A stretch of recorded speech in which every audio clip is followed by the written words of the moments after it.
C'est là. Évitante, dans la Twingo Tati. On débarque sur le terre-terre, tu peux pas tester, on est déter. Casquette et lunettes noires, paire de pieds de biche sur la plage arrière. Let's go tout parti, gender paniqué de sortie. Je suis 12 fois amoureux, je sais même plus où poser les yeux. Ma team c'est des rageux, que soit leurs manières sont tapageuses. Et elles sont insortables, émotions instables. Salut, nous c'est le collectif des mémoires féministes transpédéguines. On est un petit collectif qui souhaite se faire rencontrer différentes générations militantes pour partager nos vécus, nos savoirs, nos joies et même nos colères, et surtout transmettre nos expériences dans une dynamique d'autonomie des luttes, et pour éviter de reproduire tout le temps les mêmes erreurs. Et voilà quoi. Ce collectif s'est lancé en septembre-octobre de l'année passée avec comme point de départ l'idée que nous faisions l'expérience commune d'un manque d'échanges intergénérationnels dans les milieux TPG. Et il s'ancre de par l'existence de la Baudrière, qui est un squat anarcha-féministe, dont le collectif d'habitation est plutôt jeune et qui a le sentiment de s'inventer seul, et en ressentant en même temps le besoin d'apprendre et de rencontrer des vieux et des vieilles squatteurs transpédéguines féministes. Du coup, d'un côté, on a rencontré des collectifs, les lesbiennes dépassent les frontières par exemple, qui ont réussi à construire et maintenir dans le temps ce lien intergénérationnel et à transmettre des histoires, des pratiques et des théories qui leur sont propres. Et c'est de ce constat qu'on a eu l'envie de pas tout recommencer, comme si rien n'avait été fait, mais avant tout de voir ce qui est déjà fait et d'apprendre de d'autres collectifs et d'autres personnes, quoi. En plus de ça, le milieu squat, c'est un milieu qui est souvent marqué par un manque d'archives et de mémoire. Ça s'explique par tout plein de choses, par un manque de temps, par de la précarité, des conditions matérielles qui sont pas adéquates, et aussi juste le caractère éphémère des squats, tout simplement. Donc on trouvait ça important de mettre en avant la parole des meufs et des TPG qui y vivent et qui s'y organisent, parce que c'est un milieu qu'on pense encore assez nécessairement dominé par des mecs cis-het. Et donc le but ici pour nous, dans cette première série de podcasts, c'est d'échanger autour de ces expériences TPG en squat et en milieu autonome, de les archiver pour qu'elles ne s'envolent pas avec les personnes comme ça a été le cas dans le passé peut-être. Jusqu'à maintenant, avec le collectif des mémoires, on a organisé 2 journées d'échange, un peu sur la base de questions hyper générales sur la transmission du militantisme TPG entre les générations, avec des ateliers, une AG mémorielle à la fin de chaque journée. La première journée c'était sur le thème des prides et des marches, et la seconde sur les pratiques de lutte et les actions directes. Et en mars, pendant le week-end du festival anarcha-féministe Anarcha, qui se passait à la Baude, on en a profité juste pour poser notre micro et enregistrer des discussions avec des squatteuses et militantes TPG, habituées des milieux autonomes. Et ça a marqué une nouvelle étape pour nous dans le collectif, celle de plus seulement parler des mémoires ensemble en communauté, mais créer vraiment ensemble des supports de mémoire sur un rapport particulier des TPG, au milieu de vie, aux espaces de rencontre et dans l'organisation collective et politique. Et du coup, aujourd'hui on se retrouve pour écouter le premier épisode d'une série de podcasts tirés des discussions enregistrées avec des squatteuses et militantes TPG habituées des milieux autonomes. Ça parle de la tension entre l'importance des squats et des milieux autonomes pour les luttes transpédéguines, mais aussi de la difficulté de l'accueil, des questions économiques, de mutualisation, de la famille et plein d'autres trucs. Et c'est super important et je vous laisse vous présenter. Ok, du coup je m'appelle Antoine, du coup j'ai 45 ans, je me définis comme PD, genre un peu anarchiste et tout. Et genre je sais pas, j'ai commencé à militer dans les milieux gauchistes vers 2004-5 et j'ai commencé à traîner dans le milieu queer politique radicale et pas en 2005, notamment avec genre la marche des tordus, c'est un des premiers trucs politiques auxquels j'ai participé dans l'orga et tout. Je suis un peu partie des vieilles qui se baladent sur un axe historico-militant près d'une vingtaine d'années à peu près. Alors j'ai commencé à militer pareil dans la même période en fait, vers 2005, 2006, 2005. Et à cette époque-là j'avais 14-15 ans, donc j'étais un bébé. Et j'ai commencé à militer dans les trucs féministes, queer, après transpédéguines. Vu que le sujet est un peu lieu autonome, lieu autonome ou lieu en autonomie, est-ce qu'on peut commencer par avoir un peu votre conception de ce qu'est un lieu autonome ? Ok, bah du coup pour ce qui est des lieux, moi du coup j'ai vécu en squat gauchiste pendant genre 7-8 ans et du coup notamment on avait ouvert un squat qu'on disait queer féministe mais bon qui était quand même où il n'y avait pas que, puisque de toute façon la communauté elle était assez petite, la communauté disons queer radicale en Ile-de-France elle était pas très grosse, pas très unie, du coup on n'avait pas vraiment les ressources nécessaires, enfin suffisantes pour en fait monter un lieu seul. Du coup c'était vraiment un lieu qui était appuyé par le milieu toto parisien, montreuillois surtout. Du coup, c'était à Croix-de-Chavaux, du coup, juste à côté d'ici. Et après, ouais, j'ai vécu dans d'autres squats, genre plutôt à Toulouse. Et après, j'ai l'impression que, comme on définissait les milieux autonomes, enfin, les lieux autonomes, c'était vraiment des lieux, bah, du coup, qui étaient récupérés, genre squattés, et des lieux qui se basaient vraiment sur une auto-organisation horizontale, avec un côté autogestion et tout, et qui, en fait, dont un peu les idées, c'était d'en faire un lieu d'organisation collective, d'expérimentation collective, du coup, de réfléchir à comment vivre ensemble. Et du coup, souvent, les enjeux, c'était des lieux d'accueil, d'ailleurs, qui étaient souvent des enjeux qui posaient problème, voire qui fragilisaient de ouf les collectifs, parce que c'était assez compliqué cette question. Et voilà, que du coup, c'était un peu des mélanges de on s'organise nous, on organise des événements ou là, des trucs communautaires, politiques. Sachant que c'était une période où, à Paris, c'était un peu le moment, en tout cas 2008-2012, où à Paris, il y avait beaucoup de squats. Enfin, il y en avait énormément, quoi. C'était vraiment... Enfin, genre, rien qu'à Montreuil, il y en avait au moins 5-6 gros squats qui étaient quand même super dynamiques et actifs, quoi. J'ai jamais vécu en squat et j'ai jamais participé à l'ouverture d'un squat ou à organiser vraiment des trucs dans des squats. J'ai plutôt participé comme participante ou assisté à des événements dans plein de squats un peu partout en France et dans d'autres pays. Ce qui est intéressant, c'est vrai que c'est la question économique. Est-ce que dans l'autonomie, vous entendez nécessairement l'autonomie par rapport à la question économique, ou est-ce que c'est autonome par rapport à des institutions économiques aussi? Bah, le truc, c'est que il y a clairement en fait, le truc des squats, enfin d'habiter en squat, ou par ailleurs, c'est vrai que c'est intéressant de poser la question de l'autonomie au sein de nos communautés, qui implique aussi, effectivement, je pense que c'est intéressant de penser des lieux autonomes qui peuvent aussi des lieux commerciaux. Mais en fait, c'était un peu ce truc où, comme on vit ensemble, en fait, la vie est pas chère, on peut sortir du salariat, on peut ne pas travailler. C'était un des enjeux, tu vois, des lieux qu'on essaie de monter, c'était aussi pour créer ces espaces où on peut sortir du travail, on peut s'organiser, on peut avoir du temps et faire des choses. Et c'est pour ça que ça se posait un peu, il y a toujours ce problème de classe au sein des squats, puisque souvent les gens qui pouvaient prendre le risque de mettre en pause leur intégration au sein du système, et du coup d'expérimenter ces modes de vie, disons, libérés des injonctions sociales, je sais pas quoi, c'est aussi ceux qui, dont moi j'ai partie, n'avaient pas forcément de peur de certains futurs, parce que famille plutôt bourge ou très éduquée, ou je sais pas quoi, qui fait que tu pouvais faire l'intéressant à sortir du monde...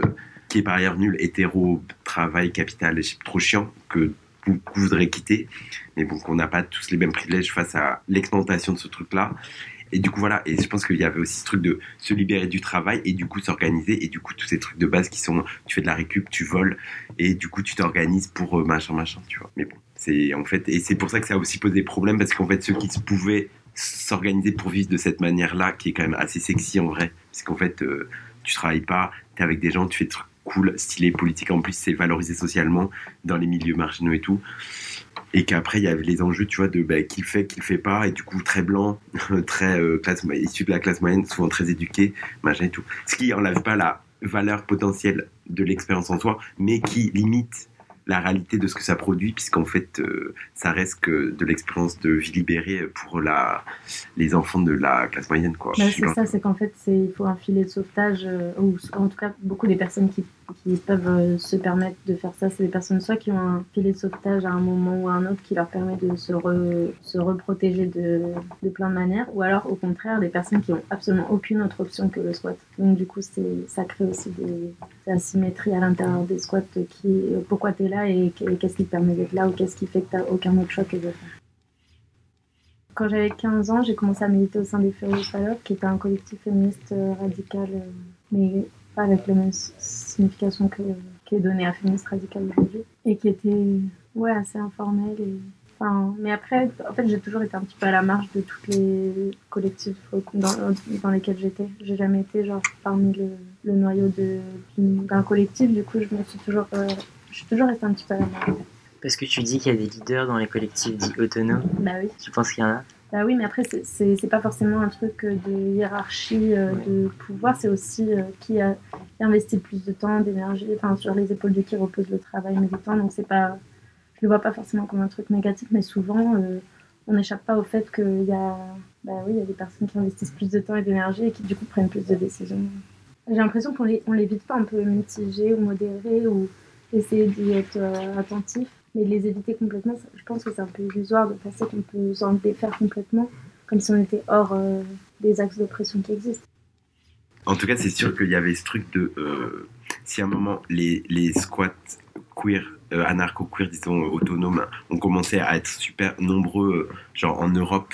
Enfin, parce que j'en connais, tu vois, Europe de l'Ouest et tout, à partir des années 2000, c'est parce qu'il y avait aussi ce besoin de, en fait, nous aussi on est anarchistes, nous aussi on veut faire de l'autonomie, mais en même temps on se sent pas bienvenu, on se sent mal dans les espaces autonomes, anarcho-autonomes et tout, du coup on va créer nos propres espaces, quoi. Et c'est pour ça que cette période-là des années 2000, c'est vrai qu'il y avait pléthore en fait de lieux dans toute l'Europe où tu peux vraiment limite, en tout cas il y avait vraiment une constellation de lieux qui s'organisaient, qui étaient quand même tous connectés les uns avec les autres, et c'est vrai que c'était quand même une période un peu faste sur cette question. En tout cas, pour ceux qui avaient accès et qui voulaient y participer, c'est quand même un endroit où on pouvait aller, en gros, vraiment de, je sais pas, de l'Angleterre jusqu'à la fin de l'Europe de l'Ouest. Tu peux aller de squat en squat où il y avait des événements, des lieux, des trucs et tout, et il y avait vraiment une espèce de conjonction de ça. C'est vrai que c'était un moment assez excitant. J'ai l'impression que ça existe encore un petit peu, mais c'est vrai que je me rappelle d'une période, effectivement, où déjà le fait de la connexion queer internationale, qui faisait que où que tu ailles, en fait, tu avais toujours une pote de potes, un collectif, un squat, un truc, un endroit où tu pouvais aller te poser quelques jours et vraiment faire le tour de toute l'Europe, et même après, facilement tu pouvais aussi trouver des contacts dans d'autres parties du monde. Je pensais que c'était encore le cas. En fait, c'est encore le cas de facto, mais c'est pas sur la même. Moi j'ai le sentiment que j'ai, c'est que il y a un moment, si on se disait anarchiste queer, en fait, le fait de essayer de vivre en squat, de vivre collectivement, ou de, en tout cas, savoir adopter ce mode de vie, c'était quand même une espèce de présupposé. Enfin, on disait, en fait, si on se définit comme ça, notre mode de vie va être comme ça. Et c'est-à-dire, en fait, oui, la vie collective, le squat, ou la maison à plein, où tu vois, il y avait quand même cette idée de sortir de l'idée même de l'individualisme, ou je sais pas quoi. Et c'est vrai et en plus, c'est quand même une période, clairement beaucoup moins répressive. C'est-à-dire qu'en fait, ouvrir des squats, faire un squat, c'était beaucoup plus simple, et que du coup, finalement, ouvrir un squat par rapport à aujourd'hui, c'était quand même quelque chose de beaucoup plus accessible. Du coup, il y en avait plein, du coup, ça donnait envie à plein de gens, et du coup, ça a été un peu un mode de faire qui était beaucoup plus partagé et qui semblait moins difficile à mettre en place. Et après, je pense que c'est pareil, c'est sur les modes d'organisation au sein même des lieux, je pense que c'est toujours pareil.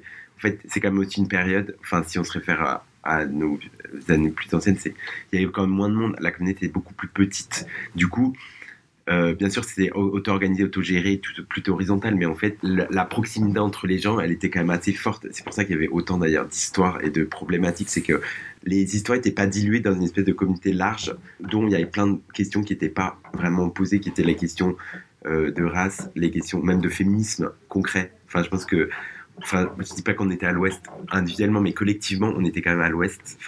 Je pense qu'on a pu tenir des trucs ou faire des trucs qui sont hyper problématiques, mais parce que on n'était pas éclairé comme on peut l'être aujourd'hui, on n'est pas éduqué sur des trucs. On était je sais pas si on était dépassé, mais je pense qu'on était pris dans une machine de faire et on savait pas trop comment faire. Et comme on n'était pas très nombreux, il y avait une interconnexion entre les individus qui fait que si on passe notre temps à s'embrouiller, quoi, et gérer les embrouilles, quoi. J'ai l'impression que pareil, ça aussi, j'ai l'impression que ça n'a pas trop changé. Parfois, j'entends des histoires aujourd'hui de gens qui ont une vingtaine d'années, qui me racontent des histoires qui sont exactement les mêmes qu'on a vécues, des histoires d'embrouilles, de violence, d'exclusion, je sais pas, des trucs interpersonnels qui sont à la fois aussi très politiques, qui ressemblent presque mot pour mot au truc que moi je pourrais raconter. Du coup, j'ai l'impression que ça n'a pas trop changé. Mais oui, effectivement, c'est vrai que les milieux maintenant sont plus grands, donc du coup, tu peux peut-être échapper un peu à genre l'espèce de truc où la communauté elle est tellement réduite que tout le monde se connaît et du coup, les embrouilles, c'est comme si c'était une espèce de famille dysfonctionnelle qui se mange les uns entre les autres.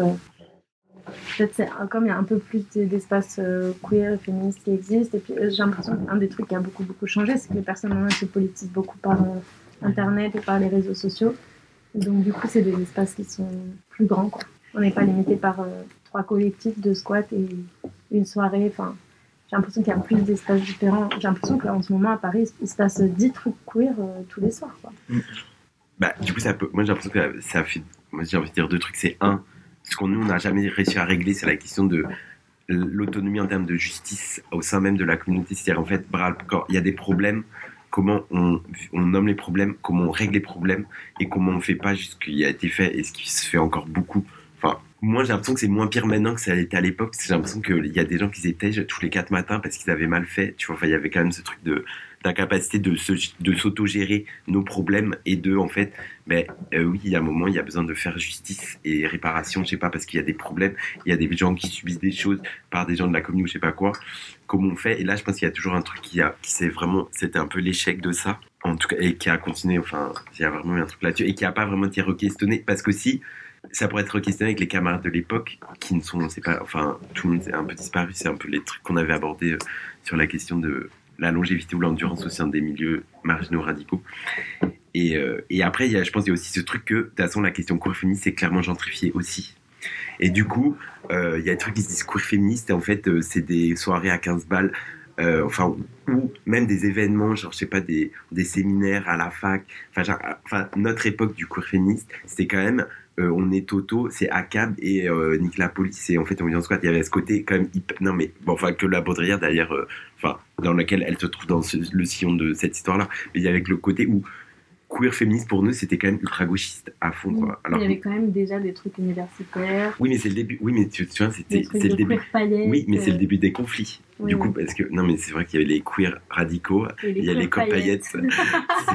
Les queer paillettes c'était les stars du milieu. Qui utilisaient et c'était un vrai enjeu d'ailleurs, mais des vrais bastons au sein de la commune qui étaient l'extractivisme en fait, des savoirs, des luttes, etc. qui s'en servaient pour une ascension personnelle au sein de l'institution, soit universitaire, soit des médias, se faire une carrière en fait de Rosta au sein avec ça quoi. Mais bon après on n'est pas exempt non plus quoi. Non mais oui, c'était intéressant de voir parce que c'est aussi le moment où effectivement s'il y avait toute cette question, c'est les savoirs que nous on fabriquait collectivement, qui effectivement étaient sur lesquels certains se sont mis à capitaliser pour réussir dans le monde qu'on était censé collectivement détester et vouloir détruire. Du coup, il y avait les bons queers et les queer paillettes quoi. Après, moi, j'étais accusée d'être queer paillette et de capitaliser en me faisant une carrière, mais sachant que j'étais actrice porno et qu'en fait, genre devenir célèbre en étant actrice porno, c'est pas quelque chose qui te donne une légitimité ou un privilège de ouf dans ce monde quoi. Donc je pense que c'est compliqué. De ce que vous dites, est-ce que être dans un lieu autonome et queer et TPG, est-ce que c'est nécessairement s'extraire au monde et à ce qu'il offre? C'est un peu ça la question que je me demande. Est-ce qu'on est directement vendu lorsqu'on essaie de changer un peu le monde de l'intérieur? Est-ce que c'est l'autonomie, elle est vraiment en opposition à ça? T'en parlais un peu pendant la journée des mémoires. Ouais, je me rappelle, mais c'est pas compliqué quoi. Oui. J'ai l'impression que c'est les questions qu'on se pose tout le temps et auxquelles on n'a jamais de réponse quoi, de savoir est-ce qu'on crée des alternatives complètement à part ou des expérimentations complètement à part, ou est-ce qu'on essaye de faire changer des choses à l'intérieur? Est-ce que c'est pas un peu illusoire de penser qu'on peut changer des choses à l'intérieur? Et aussi illusoire de penser qu'on peut faire des alternatives à l'extérieur et de s'extraire complètement des rapports de pouvoir ou de violence ou d'oppression qui peuvent exister. Moi j'ai l'impression que ce qui est intéressant avec les lieux autonomes type squat et tout, c'est que ça crée une fabrique d'expérience et d'expérimentation d'un mode de vie où tu as l'impression que tu arrives à te libérer au maximum, pour ceux et celles qui ont accès une fois de plus, mais des injonctions du capitalisme qui seraient travail, famille, patrie plus ou moins, où d'un coup tu peux dire on peut essayer différemment. Mais en fait, effectivement c'est illusoire parce qu'en fait c'est clairement une espèce de bulle qui est potentiellement fabriquée par ceux et celles qui peuvent le faire. Du coup, mais pour ce groupe de personnes qui ont accès et qui ont le désir de le faire, je pense que c'est hyper intéressant et je pense super formateur. Et après, ce qui est intéressant, c'est un peu plutôt la circulation, en fait. C'est que je pense que les lieux autonomes type squat, et qui, en plus, je pense que par rapport à l'époque, sont beaucoup plus accessibles. Il y a tu vois une mixité de personnes qui participent ou de public qui est quand même, moi j'ai l'impression que par rapport à avant, c'est le sentiment que j'ai. Du coup, tu sens que l'univers du squat, il est moins, c'est plus rentré dans la culture générale ou la culture, le truc où il y a des lieux, c'est des squats. Du coup, tu peux y aller aussi, même si t'es pas un squatter ou une squatteuse, même si t'es pas émeutier, j'en sais rien, mais il y a un côté où c'est plus rentré dans le panorama, un peu plus. Moi, je sais pas, en fait, j'ai l'impression que ça reste quand même très inaccessible. Par exemple, moi, je fais partie actuellement d'un petit collectif anti-psychiatrie. Et en fait, à chaque fois qu'on fait des réunions dans des squats, les personnes qui viennent, c'est presque que des personnes blanches. Et quand on fait des réunions dans d'autres espaces qui peuvent être aussi inaccessibles pour d'autres raisons, genre des bars ou des cafés ou chez quelqu'un, et ben il y a plus de personnes racisées qui peuvent venir dans les réunions. Moi, je sais que la première réunion de ce collectif où je suis allée, c'était ici à la Baudrière. Je me sentis trop mal pendant toute la réunion. J'étais tellement mal que je suis restée sur mon téléphone parce que ça me saoulait d'être là. Et en fait, j'ai l'impression que... Moi, j'ai jamais vécu en squat. Je sais pas pour quel... Enfin, j'ai pensé, tu vois, et en fait, ça a jamais été un truc envisageable pour moi. Je pense parce que... Et c'est important. Enfin, c'est avoir la sécurité d'avoir un endroit où dormir. Je me rappelle, par exemple, que genre, il y a une quinzaine d'années, une des potes queer féministes qui vivait dans un squat. En fait, son père, c'était genre... Il était propriétaire d'un appart dans le 16e qui était à sa disposition à elle au cas où elle voulait aller y habiter, quoi. Forcément, ça... Comment dire, ouais, avoir ce filet de sécurité, de savoir que tu peux toujours retomber sur tes pattes au moment de l'expulsion, bah, en fait, oui, ça fait que en fait, tu t'extrais que parce que t'as tout à fait accès à tout ce dont tu auras besoin au moment où tu voudras rentrer dans le rang, quoi. Oui, bah après, je pense que c'est important d'être critique, tu vois, et je pense qu'effectivement, c'est clair que tu peux questionner l'appréhension de la question autonome par ce mode de vie-là, quand effectivement, c'est comme une espèce de résidence secondaire, tu vois. Mais en fait, pour plein de gens, il y a quand même un engagement concret, réel, une volonté d'eux, et en dehors qui n'ont pas forcément des sous, et qui sont des gens plutôt, enfin, des gens dans le genre social le plutôt basique ou normal, qui vivent ça avec un vrai désir de le faire, et en plus, je pense que je vois pas comment, en fait, on peut faire l'économie d'essayer, de toute façon, ça. De vivre autrement, de se dire... Parce qu'en fait, du coup, un squat, c'est quoi? C'est dire, en fait, on ne croit pas dans la propriété privée, on ne croit pas dans la vie individuelle, on ne croit pas dans la vie hétéropatriarcale. Du coup, on veut faire autrement. Et en fait... Et du coup, on ne croit pas dans le salariat, ni dans la production, je sais pas quoi. Du coup, de facto, tu es obligé de mettre en place un mode de vie qui te permet de voir comment on fait si on peut s'émanciper de ça, même si c'est une émancipation, disons, un peu artificielle, mais parce qu'en fait, la question c'est, on sort jamais du système de toute façon. Enfin, toujours dedans, on est juste une composante du truc, mais ça fait qu'on peut se libérer enfin, comme j'ai dit tout à l'heure, on peut se libérer des trucs à faire qu'on n'a pas envie de faire pour voir comment on fait la vie ensemble, quoi. Et je pense qu'en fait, c'est en ça que c'est beau, mais c'est comme... c'est presque un truc intellectuel, presque plus qu'un truc qui est pérenne. Parce que c'est pas vrai que finalement, t'as l'impression qu'une partie des gauchistos, qu'ils soient que ou non, après ils vont vers la campagne. Puisqu'en fait, le mode de vie, expérimentation collective, extraction, disons, de ce monde-là, bah, tu peux continuer à l'expérimenter en ville, c'est trop fatigant. Enfin, tu 10-15 ans squat en ville, mais enfin, t'es rincé de ouf. Et du coup, après, tu vas faire cette expérimentation à la campagne, qui pareil te donne le sentiment de pouvoir essayer quelque chose, qui parfois, je pense que c'est ça aussi le problème, qui te donne l'impression d'y arriver, parce que t'as plus la distance pour te dire, ok, en fait, j'ai conscience que c'est une expérience que je peux mener pour telle et telle raison, qui me donne l'impression d'être hors système et d'avoir réussi quelque chose, alors qu'en fait non, le système il est quand même tout autour, et souvent en fait on est aux aides sociales, on vole dans les magasins, enfin je veux dire on est toujours dépendant du système dans lequel on combat, et c'est vrai que du coup t'as un moment où, et en même temps ce que je veux dire c'est que en fait ce sentiment d'avoir, c'est un peu, je suis en gueule de bois de ouf, c'est que en fait le truc c'est t'as ce sentiment que t'as réussi à t'extraire, fait qu'après tu te la racontes en fait un peu. Et du coup, non mais c'est un peu le truc où après c'est ça, il y a toujours ah mais toi t'es un squatter, ah ouais t'es trop stylé et tout, mais après du coup t'as l'impression que t'es vraiment stylé, du coup tu deviens alcoolique et con, tu vois. Pas que ça me soit arrivé, si un peu peut-être et tout, bah oui tu la racontes parce que t'as l'impression que t'es bon, t'es genre le Che version je sais pas, stylé quoi, bon bref, et du coup ça fait que c'est aussi comment forcément quand t'es dedans tu peux pas rester distancié, parce que tu vas tellement y croire que en fait si t'y crois pas assez, tu peux pas supporter, genre qu'il y ait 1000 histoires, 1000 embrouilles, il faut accueillir 5 personnes, et il y a ce truc, et machin, et la police, et le truc, et l'embrouille, et la vie collective qui est pas facile, la précarité de beaucoup, machin, enfin, t'es obligé d'un moment croire que t'es en train de vivre le truc le plus fou du monde, parce qu'en fait, parce que sinon c'est pas tenable en fait. Et déjà, quand même, parmi les personnes trans queens, on est beaucoup à avoir des relations compliquées avec nos familles, donc du coup... la possibilité d'habiter avec sa famille, elle est souvent compliquée.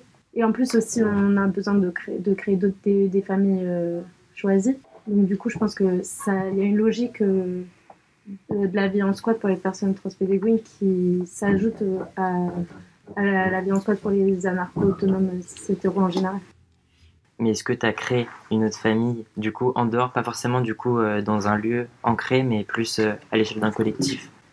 Pas dans un collectif ou dans un squat, mais dans des groupes. Enfin, en fait au début de mon militantisme queer féministe et tout ça, dans les années entre 2005 et 2010, on avait créé un petit groupe de personnes qu'on appelait la Queer Family.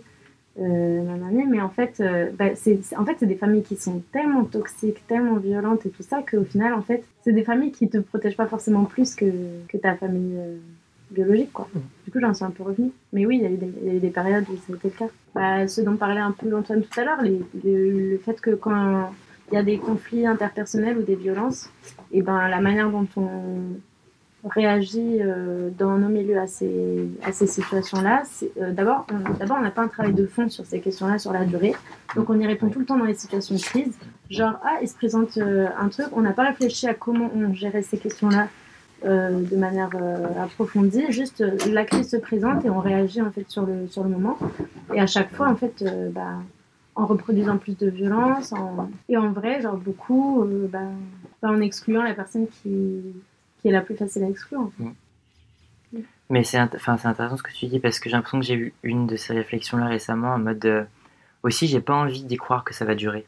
Enfin, il y a un truc, j'ai peur que ça dure, tout ça là. Genre, j'ai l'impression que ça va.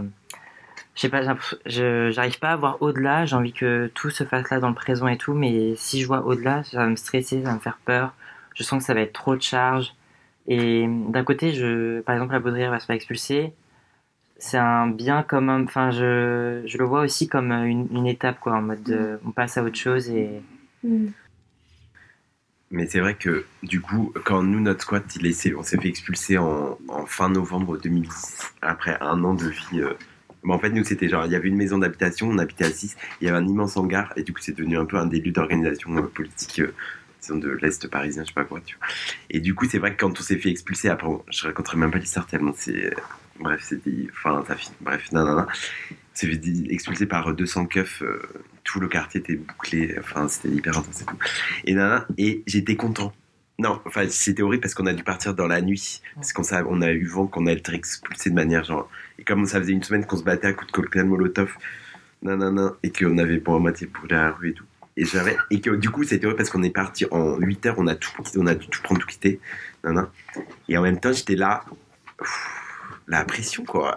La pression parce que, du coup, quand clairement t'es à l'initiative de ce genre de projet de vie, d'organisation politique et enfin, comme la Baud est, enfin, en fait, c'est épuisant. Enfin, moi, j'ai pris presque 10 kilos en un an, juste parce que, en fait, bon, je buvais beaucoup de bière, ok, mais surtout que j'ai vécu dans 1 km² pendant un an. C'est-à-dire qu'en fait, j'allais en chaussons Monoprix, quoi. Enfin, c'est juste à côté, ouais. Quoi.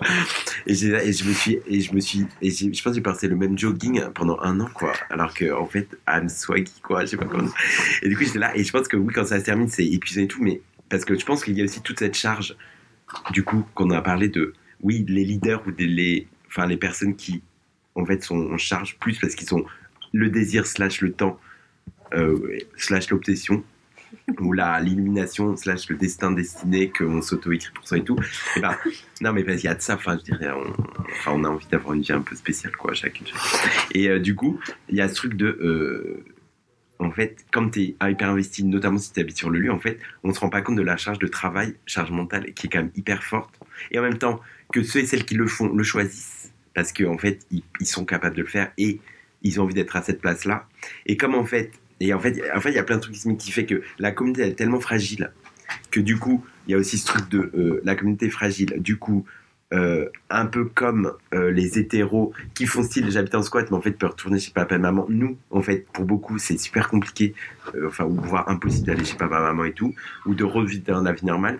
Et en même temps on prend pas suffisamment en compte que la communauté est en fait un espace ultra précieux qu'on devrait être obsédé à organiser pour que ce soit un espace solide. Et ça revient le fait que pourquoi il n'y a pas de vieux vieilles, quoi, parce qu'à un moment on met pas en place des structures qui permettent aux personnes de vieillir au sein de la communauté.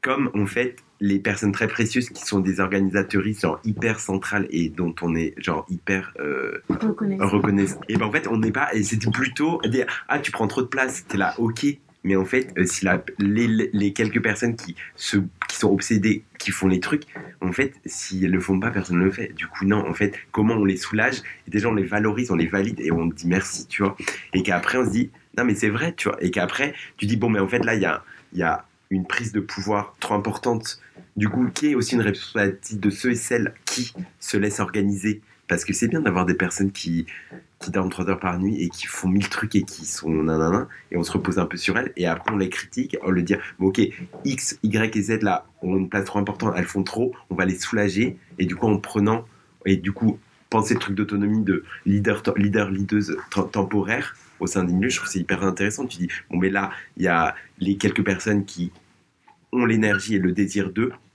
elles vont porter, et à un moment tu sens que là ça fait trop longtemps que ces personnes-là le font, et en plus elles sont pré-burnout permanent. Comment collectivement on trouve d'autres personnes pour les soulager et pas les remplacer mais faire tourner quoi. Et ça c'est pareil, c'est des questions je pense qui n'ont pas du tout été parce qu'il y a que la question de pouvoir sur laquelle on s'obsédait, de dire ah mais machine c'est vraiment c'est la chef ou je sais pas quoi. Enfin, Bah oui, c'est sûr, c'est les deux à la fois en fait. C'est pour ça, quand je disais tout à l'heure, leader, je ne le voyais pas forcément comme quelque chose seulement de critiquer les personnes qui ont pris du pouvoir ou de l'espace, mais aussi critiquer le fait qu'on n'arrive pas à créer exactement l'horizontalité qu'on voudrait, mais en même temps c'est logique parce que tout le monde n'a pas tout le temps la même énergie, le même temps à investir dans quelque chose, donc je pense que c'est avoir dans les deux sens, quoi. C'est la responsabilité, la charge de travail qui pèse sur quelques personnes, et à la fois le pouvoir qui est entre les mains de quelques personnes, où, voilà, ça va ensemble, quoi. Si on avait de l'expérimentation à long terme, mais en fait, il y a 2 trucs qui se conjuguent, c'est un, disons si on est toujours espace d'auto-organisation, type squat et tout, il y a une durée de vie limitée, déjà quand un squat dure genre 2 ans maintenant, c'est un peu fou. Du coup, tu as 2 ans pour expérimenter, et en fait, en 2 ans, les gens ne sont pas assez en burn-out pour que ça tourne. Du coup, sur 2 ans, tu peux tenir avec beaucoup de responsabilités, de charge mentale, de travail et tout. Plus milieu queer, milieu hyper instable, avec nouvelles venues, des gens qui rentrent, qui sortent. Parce que comme, en fait, c'est aussi ce qui est une spécificité, disons, de la communauté transpédéguine, queer, TP, je sais pas. C'est qu'en fait, c'est une communauté où tu choisis d'aller. C'est pas une communauté, communauté d'appartenance parce que tu viens de tel endroit ou de telle culture ou je sais pas quoi. C'est un truc où tu décides d'aller. Donc, tu peux décider de t'en revendiquer. Et après, tu peux décider de plus t'en revendiquer, ce qui est quand même une instabilité hyper forte. Parce qu'en fait, moi, je veux dire, de ma famille, disons aussi un truc basique, ma famille, qui est une famille de base blanche, semi-bourgeoise, française, en fait, je peux pas me dire que je suis autre chose que ça. Du coup, j'appartiendrai toujours à ça. Par contre, si moi, je me dis pédale radicale là, depuis genre 20 ans, à un moment, je peux me dire non. Je suis juste gay, je suis gay blanc de droite, quoi. Enfin, ok, à reconnaissance. Mais en fait, je peux. Alors qu'en fait, et c'est ça qui rend aussi un truc très difficile dans l'expérimentation à long terme, c'est qu'en fait, on n'a pas vraiment l'espace pour le faire, quoi. Et après, ce que tu disais sur le fait que c'est des choses, des moments qui sont un peu éphémères, à la fois ça fait peur et à la fois c'est un peu un soulagement. Oui, je pense que il y a les deux, ouais, tu peux, en même temps, ça fait un peu peur parce que si justement t'as pas du tout de filet de sauvetage, c'est-à-dire que t'as pas un autre. Parce que voilà, on va dire peut-être un PD blanc, il peut dire à un moment, genre juste je suis gay, tu vois. Genre, il y a d'autres personnes qui n'ont pas d'autres endroits, d'autres espaces dans le monde en fait, sur lesquels ils peuvent se retrouver en fait, dire genre. Oui, on est nombreuses où ces espaces, c'est vraiment des espaces de survie pour nous, où on a un besoin vital, en fait, pour exister, quoi.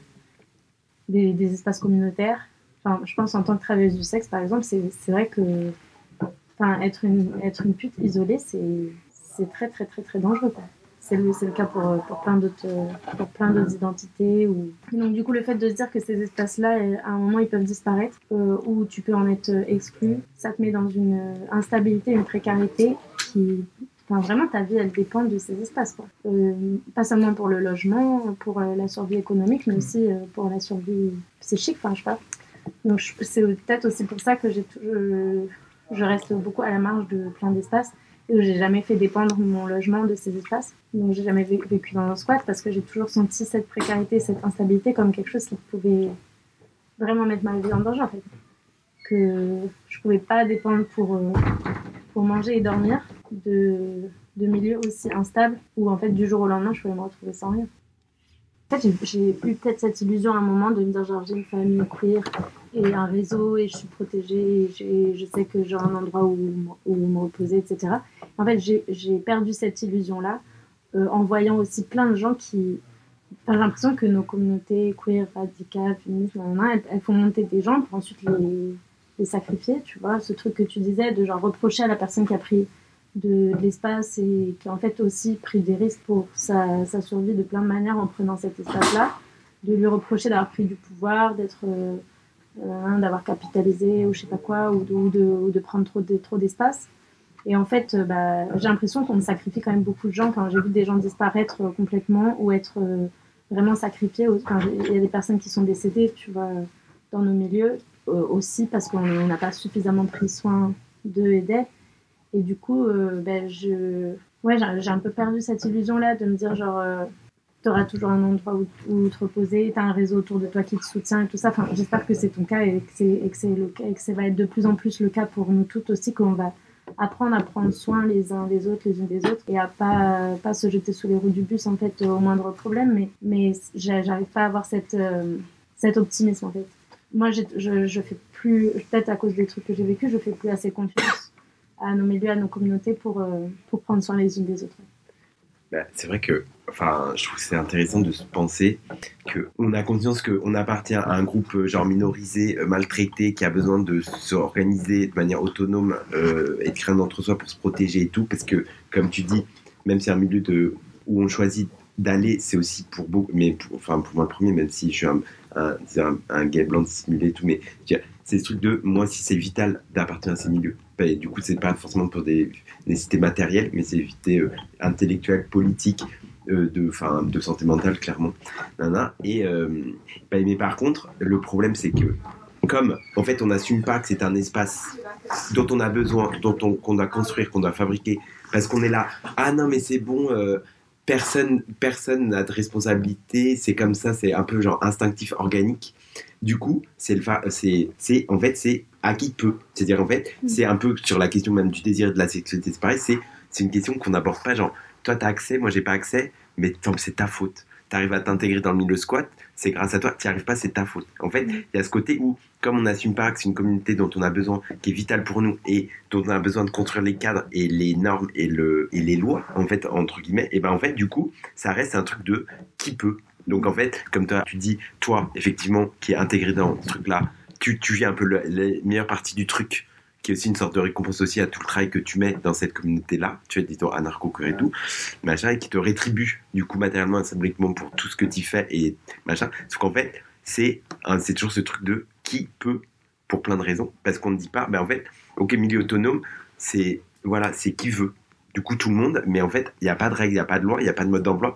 Et nous, on a toujours hyper rigolé. Moi, je me souviens quand j'ai commencé à traîner dans le milieu squat toto, notamment Montreuil, genre en 2005, mais j'étais là, tout le monde était là pendant un an, fallait quelques mois, baisser la tête, faire être mal à l'aise, mal le vivre, puisque tout le monde était là, mais c'est qui, jusqu'au moment où on se souvenait de toi, et du coup, quelqu'un d'influent au sein du milieu te checkait devant les autres, c'était là, ah, il connaît machin, ah, ok, du coup, on le check aussi, bon, horrible, mais en fait, après, c'était une blague à l'intérieur, tu te dis, ah, c'est bon, ça t'as passé ta zone tampon, quoi, d'intégration, tu vois, et il y a plein de gens qui, cette zone-là, te la supportaient pas, et en fait, partaient avant, puisqu'en fait, fallait vraiment être déterminé que c'était un espace, du coup, à conquérir à moitié, dans lequel tu devais passer des étapes difficiles. Et du coup, ça pose la question de espace autonome, marginalisé, ok, mais comment en fait on accepte que c'est un espace à construire? Et du coup, parce que pour moi l'anarchie c'est en fait on a des règles auxquelles on se soumet collectivement parce qu'on a décidé de ces règles ensemble, et du coup de décider qu'il n'y a pas de règles, en fait c'est un truc qui marche pas, puisqu'en fait c'est à qui peut. Et du coup c'est toujours pareil, c'est la communauté, ok, on en a besoin, c'est un espace social qui a besoin de règles, qu'on a besoin de réfléchir, qui doit être l'objet même de nos conversations, d'agir, de dire ok, le milieu transpédéguine, queer, nana, d'Île-de-France, il y a un certain nombre de personnes qui participent, comment ils fonctionnent, c'est quoi ces problèmes, comment on s'organise pour de vrai. Mais ça on n'ose pas, parce que ça veut dire qu'on compte dessus. Et comme on a peur que en fait ça nous échappe en permanence, je sais pas quoi, Ouais, ce que tu me disais, ça faisait penser au truc de la tyrannie de l'absence de structure, là, l'espèce de mythe de tout se fait de manière spontanée, organique, etc. Et donc, du coup, en fait, c'est comme ça qu'on se retrouve à avoir des leaders, à avoir des hiérarchies qui se reconstruisent, etc. Parce qu'en fait, si on ne pense pas des mesures concrètes pour préserver l'horizontalité au maximum, etc., ben, en fait, de manière spontanée, en fait, on reproduit les mêmes trucs qui se passent partout. Et aussi, oui, sur ce truc de la zone tampon, je pense que c'est quelque chose qui est très très présent dans les milieux squats, autonomes, etc. C'est cette espèce d'austérité, d'espace pas accueillant, d'espace pas chaleureux, où tu arrives dans un endroit et en fait, quand tu disais par exemple que genre les squats, c'est des espaces où même des gens qui sont pas squatteurs, squatteuses peuvent venir, je pense que pour beaucoup de gens, c'est très intimidant de pas avoir les codes, de pas avoir... je sais que ouais, là, moi je trouve que là, dans ce festival, franchement, je me suis sentie grave à l'aise. Mais il y a des espaces où vraiment t'arrives et genre, si personne te connaît et que t'as pas les codes et que t'es pas habillé comme tous les autres schlags, ou alors tout en noir, ou alors... Ok. Tina, on a les codes. T'as pas les mêmes codes, les mêmes manières de te porter dans l'espace, de parler, de nana. Tout le monde fait moitié la gueule. Tout le monde est genre froid et distant et genre faut pas être trop... Je sais pas c'est quoi l'ambiance de pas être trop chaleureux. Enfin, je trouve ça hyper excluant pour les personnes racisées. Enfin, genre les espaces blancs pas chaleureux là, je sais pas. Où il faut savoir exactement tout, comment tout se passe et s'organise. Et si tu sais pas, personne va t'expliquer, personne va te t'introduire. En fait, c'est ce truc initiatique là où genre tu dois t'introduire tout seul et trouver ton chemin tout seul pour comprendre comment fonctionnent les espaces et tout. Je trouve ça violent. Et aussi sur la question de genre en gros, il y a aussi vachement de trucs des gens qui sont populaires, des gens qui ont des facilités à se faire des potes et tout ça. Et je trouve que être cool, je sais pas, les petits clubs de cool kids, on reproduit tous ces trucs là entre nous en fait dans tous nos espaces quoi. Et en fait, que ce soit les personnes queer, les personnes psychiatrisées ou toutes les oppressions auxquelles on fait face aussi, genre, on est toutes devenues folles et toutes devenues cheloues et toutes devenues inadaptées de plein de manières pour plein de raisons. Et du coup, j'ai l'impression que si on a ces mêmes réflexes de choisir de rendre populaire ou cool ceux qui sont les plus qui ont plus de facilité à se faire des potes, à être cool, etc. En fait, on exclut les personnes que la vie d'une personne queer a le plus abîmé, en fait. Les personnes qui, après avoir vécu 20 ans, 30 ans, 40 ans, 50 ans dans cette oppression-là, sont devenues chiants, qui sont devenues chelous, qui sont devenues folles. Genre, si on continue à garder ces réflexes-là d'exclusion, ou de genre trouver des gens pas assez sympas, pas assez cool, ou pas assez... paillettes pour être inclus, on fait de la merde quoi. Et c'est vrai que quand on a ouvert la Titanic du coup en 2010, en fait l'obsession que nous avions au sein du coup de la maisonnée qui organisait, après nous ce qu'on avait fait c'est du coup la maison d'habitation, on habitait à 6 et après le grand hangar où là on avait décidé par une organisation genre assemblée, il y avait l'assemblée du lieu où tout le monde pouvait participer pour faire une gestion la plus collective possible de l'espace collectif. Et après il y avait comme ce truc où fort de ces constats là de non mais en fait nous on se sent mal nulle partout, du coup si on crée des lieux pour nous, en fait le truc c'est l'accueil, c'est-à-dire qu'en fait oui pour plein de personnes un squat c'est impressionnant parce que c'est schlag, parce que c'est pas légal, parce que ça, du coup si en plus t'as le côté du coup t'es là, c'est un peu impressionnant visuellement machin et tout ou symboliquement de ce que c'est, et en plus les gens ils te disent pas bonjour, mais en fait au bout de 2 secondes tu t'en vas, tu vois, parce que c'est pas possible. Et en fait nous c'était vraiment ce truc qu'on était là, genre chaque personne qui vient en fait nanana, franchement faire mini présentation de l'endroit, mini truc, tu veux quelque chose, de pas la laisser, de toujours en check de machin, parce qu'on était là en fait, sinon on peut pas créer communauté. C'est-à-dire qu'en fait, parce qu'en fait si t'es hyper exigeant de l'accueil, en fait ça rayonne sur tout le reste du fonctionnement de l'intégration, les personnes se sentent à l'aise, du coup elles prennent plus la parole, du coup elles veulent participer, du coup et on crée cette espèce de désir collectif d'eux. Mais en fait si ça se passe mais genre sur les lieux de vie ou l'organisation politique disons autonome, le premier truc c'est tu passes la porte d'entrée, qu'est-ce qui se passe, tu vois. Et ça doit être le truc plus obsédant même de ce qui va se produire par la suite, genre je sais pas, après les comicos, on verra plus tard. Déjà on apprend à créer un sentiment de bienvenue, de légitimité à être là. et de dire en fait nous sommes communauté et que c'est pas parce qu'évidemment t'as un style stylé ou t'as l'air de je sais pas quoi ou que t'étais genre à la frontière italienne avec les migrants et que t'en fais des tonnes devant tout le monde, ok on a capté, c'est-à-dire super toto, ok d'accord, non ça fait que je suis en fait. Non mais non mais on est tous des clichés. Hein, mais je sais pas. Non mais ouais, je sais. J'ai là, est-ce que je mets mon septum ou pas pour la baudrière Bah oui. Bah ce matin je suis sortie sans mes boucles d'oreilles, j'étais genre merde, je suis encore pas stylée, je suis pas coiffée, je suis pas maquillée, j'ai pas mes boucles d'oreilles, mais pourquoi on est dans des trucs comme ça? Et aussi le truc que tu disais, la dernière réunion dans un squat où j'ai assisté, il y a une personne qui avait jamais mis les pieds dans un squat, c'est une personne queer, racisée, non binaire, avec genre tous les piercings et les tatouages et les maquillages qu'il faut, tu vois, mais elle était hyper intimidée et c'était la première fois qu'elle rentrait dans un squat, je pense, elle s'est genre un peu politisée, conscientisée sur les réseaux sociaux et tout ça. Bref, elle arrive et elle avait, comme on lui avait dit que c'était un goûter et pas une réunion formelle, du coup elle s'était dit, vas-y je vais me chauffer pour y aller. Donc elle arrive et elle avait pris un sac plastique avec plein de trucs à manger.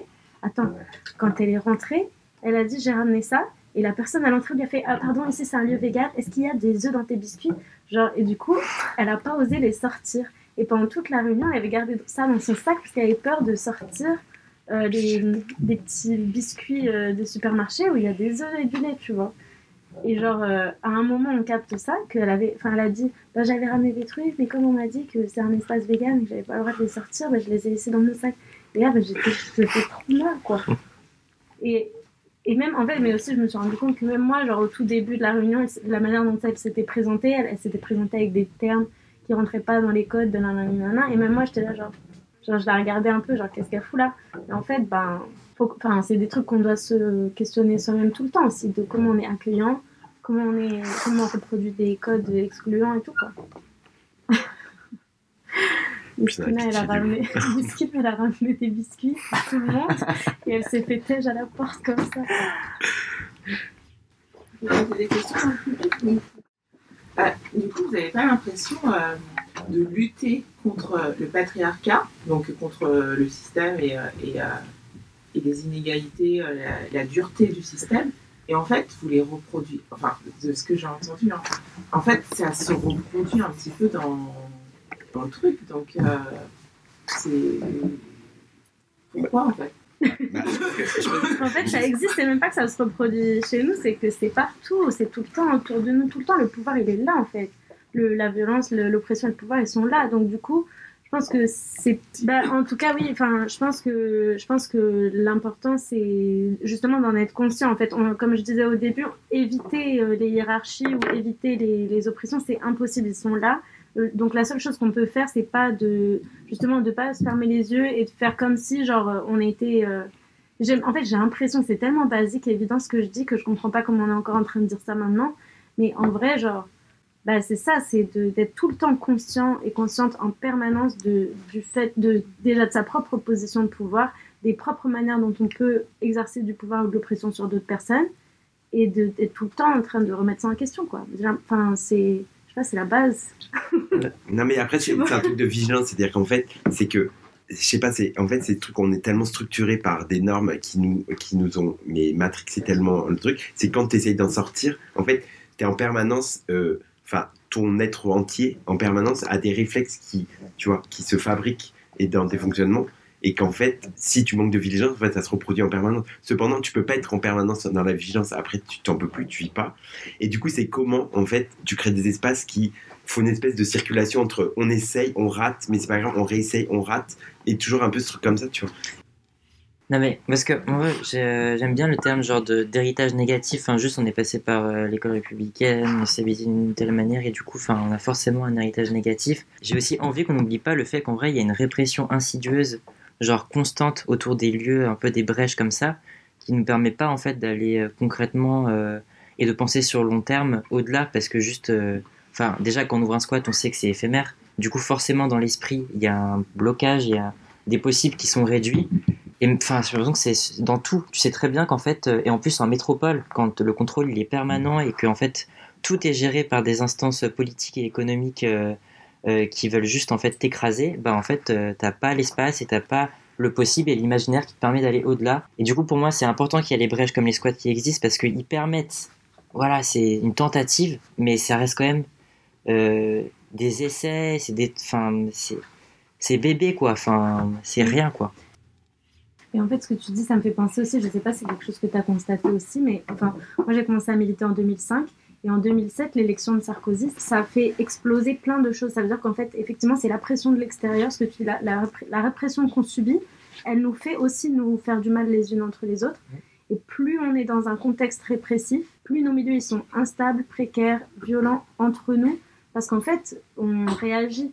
Bon, moi, je suis musulmane et c'est aussi quelque chose que j'ai constaté. Plus la pression de l'islamophobie était forte, plus la pression intracommunautaire entre musulmans et musulmanes d'être des bons musulmans, etc., elle devenait forte, par exemple.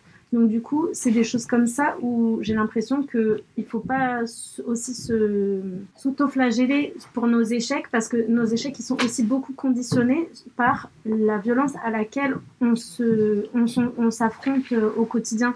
Donc par exemple aussi, là, les exemples que j'ai en tête, c'est effectivement donc, depuis 2007, l'élection de Sarkozy qui a fait naître des initiatives de tentatives de résistance, mais qui a aussi écrasé les tentatives de résistance. Et par exemple... tous les mouvements sociaux ont échoué en fait depuis le dernier mouvement social massif dont je me rappelle qui a réussi au moins partiellement, c'était le mouvement contre le CPE, les gros mouvements de manifestation, de mobilisation populaire qui ont réussi à éliminer cette loi. Et après la loi LRU, on a perdu, les retraites, on a perdu. En fait, beaucoup de mouvements comme ça ont perdu, et donc ça crée de l'essoufflement, de la perte d'espoir, de la perte de foi en la possibilité de gagner, de se mobiliser, etc. Plus on s'épuise, plus on perd de la force, plus on se perd aussi dans des petites embrouilles interpersonnelles, parce qu'en fait on n'a plus d'espace pour respirer, quoi. Je dirais que je l'ai constaté à la fois dans le truc plus global au niveau de la France avec depuis Sarkozy et les gouvernements qui ont suivi, mais aussi par exemple en tant que travailleuse du sexe dans les luttes de travailleuses du sexe avant la pénalisation des clients et après la pénalisation des clients. Il y a vraiment comme un avant et un après, où vraiment avant on construisait de manière solidaire ensemble, etc. Pas mal de choses. Et puis, au moment où on a perdu le mouvement de lutte contre cette loi, on nous a annoncé cette loi, on a essayé de s'organiser collectivement pour refuser que cette loi elle passe. Et quand elle est passée, on s'est déchiré entre nous aussi. Parce qu'on s'est fait porter la culpabilité les unes les autres de cet échec. Et on s'est fatigué, en fait.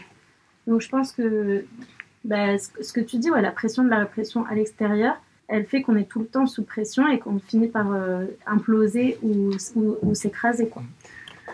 Et c'est pour ça que je pense qu'il y a ce truc, si on repart des trucs de lieu autonome et tout, ou de lutte autonome et tout, c'est que, en fait, on a un problème de temps. C'est qu'on n'a jamais le temps. Et du coup, je pense que l'expérience de la vie en squat, c'est un très bon exemple. C'est effectivement, en fait, si on avait le temps de traiter tous les problèmes, on pourrait se dire, voilà, on a 10 ans devant nous. Du coup, là, cette année, on va juste taffer sur l'organisation horizontale et l'autogestion et l'accueil des gens. Là, tu dis pendant un an, on fait que ça. Il y a un peu de peinture et tout, on fait que ça. Et là, tu vois, mais en fait, non, t'es là, t'as pas le temps. Du coup, en fait, comme t'as pas le temps, tu prioritarises. Et t'es là, mais en fait, là, non, on va aller en manif ou on va aller aider les camarades, je sais pas où, plutôt que de se dire, attends, mais en fait, non. Et en fait, comme c'est les trucs de pression et d'urgence permanente qui font, en plus, mixé avec ce que tu dis, que, en fait, clairement, il y a un switch à la fin des années 2000 où tu passes la vie en squat, j'ai l'impression que, il y en a partout et machin, impossible. Machin et tout, répression, genre en fait généralisée de tous les mouvements de lutte marginale et tout, qui fait qu'en fait t'es obligé de faire des choix, tu vois, et c'est ça qui est difficile. Et c'est pour ça que si on arrivait à tenir des dialogues sur les questions d'organisation, d'auto-organisation au long cours, qui n'abordent pas juste d'un lieu ou d'une lutte précise, mais qu'on soit dire en fait la communauté a besoin de s'organiser de manière autonome, et du coup c'est un truc qu'on organise, qui fait qu'il n'est pas tributaire d'un lieu ou d'une lutte spécifique à un endroit. Il y a eu des AG, par exemple les AG TPG, tu vois, qu'on avait lancé en 2018, qu'on a fait 3-4, bon après je pense que là il y a des gens qui veulent les relancer. Enfin tu sais, c'est comment en fait t'organises la commune, parce que tu décides, c'est un espace qu'on doit rendre le plus fonctionnel possible. Il y avait eu les AG féministes à Saint-Denis début des années 2010 aussi. Enfin, il y a des espaces qui se créent et puis qui n'est pas forcément d'un lieu, mais c'est vrai qu'avoir un lieu, ça donne de la stabilité, même si c'est des lieux qui ne sont pas stables. Mais avoir un lieu, ça donne de la sécurité, de la continuité. C'est pour ça que, genre, tu vois, par exemple, la Baudrière, typiquement, genre, là, depuis que ça existe, c'est un lieu ressource de ouf. Enfin, c'est quand même c'est un endroit qui est devenu comme indispensable. Parce que c'est un endroit d'expérimentation, c'est un endroit de rencontre, c'est un endroit où on peut, et en plus, c'est vrai que je pense que de nos expériences de squat, c'est quand même un lieu qui est comme accueillant. Entre nous, faut se protéger. C'est pas pour rire, même si on se marre. Parce que si on le fait pas nous-mêmes, personne s'en donnera la peine. Nous, on n'aime pas dénoncer, sauf les flics et les PDG. Non, on n'aime pas dénoncer. On est des pédales, scandales, vandales. On est des PD, prénoms inventés, pronoms inversés. Toujours honnête avec la clique, toujours mytho avec les flics, toujours honnête avec la MIF, toujours mytho avec le fisc. Harnais sur cul bien huilé pour entretenir la passion, hypocritement endimanché pour berner les institutions. Y a pas de mystère, faut saboter.